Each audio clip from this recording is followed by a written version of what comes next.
Okay, before you watch this freaking video, like it! Like the button right now! Coach Greg, Dr. Greg, Gregory, Gregonator, even the parrot from Aladdin. He sounds like that parrot from Aladdin. Greg Doucette goes by many names, and he's one of the most well-known figures in the fitness and gym community. But what many don't know is that Greg was once a world-class level powerlifter, holding multiple records in the bench press and total, and even achieving a world record for deadlifts. But how strong was Greg really, and could he hold his own against some of today's modern strength phenoms?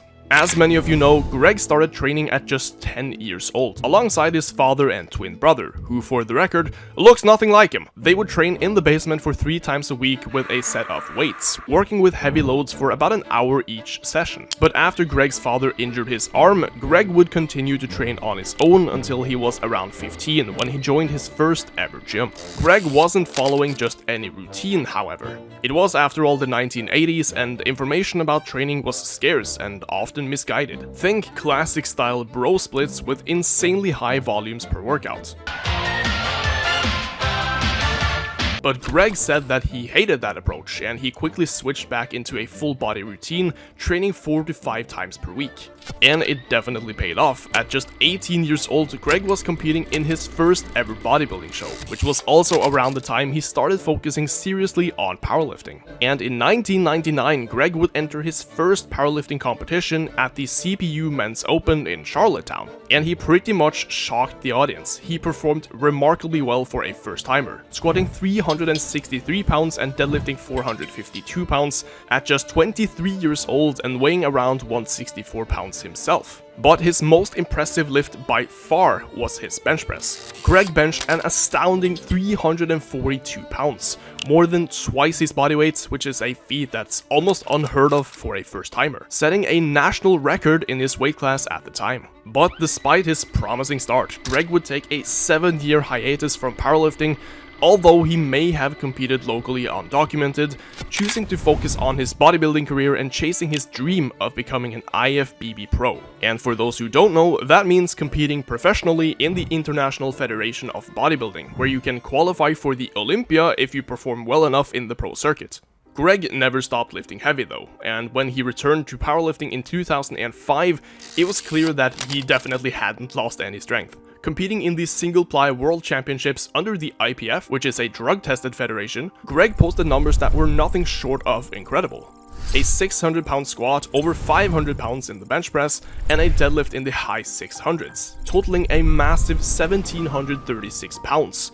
All at a body weight of just 181 pounds. And to put things into perspective, that's a nearly 10 times body weight total. However, it's worth noting that these numbers were achieved in the single-ply category, meaning that Greg was allowed to use certain lifting gear like a squat suit and a deadlift suit, which does boost performance. But Greg's powerlifting journey wasn't without controversy. In November 2009, at the Eastern Canadian Championships held by the CPU, a federation known for strict drug testing, Greg competed in the bench press only category. And at 33 years old, weighing around 195, Greg benched an impressive 529 pounds or 240 kilos.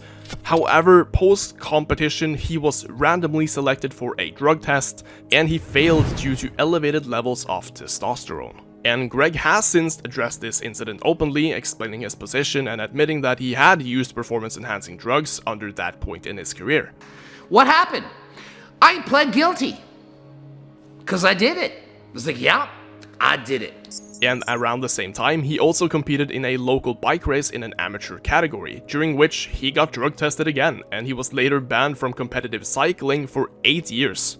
Now, Greg remains adamant that he trained for over 20 years naturally, only turning to PEDs later in life. But regardless of controversy, Greg's numbers at the time were still impressive by any standard. Moving forward, Greg would only compete in the raw category across federations, which meant that he wasn't allowed to use anything like a suit or wraps. And Greg was racking up national records, and eventually world records with a 529-pound bench in the 198-pound division at 41 years of age. So how does Coach Greg stack up against today's top lifters?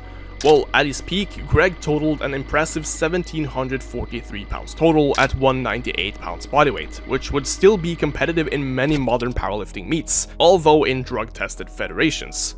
but his bench press, in particular, could definitely be top tier amongst the best pressers of all time. For context, his best bench of 529 pounds would still rank amongst the top level lifters in his weight class and is in fact still a world record in the Submasters and Masters category in the IPA Federation. Now, while advancements in training, nutrition and recovery have pushed modern lifters to new heights, Greg's raw strength and consistency across the three lifts makes him a force to be reckoned with, even by today's standards.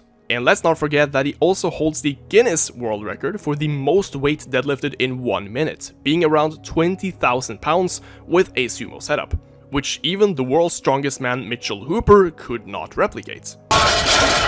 Oh, good effort. Oh, sumo man.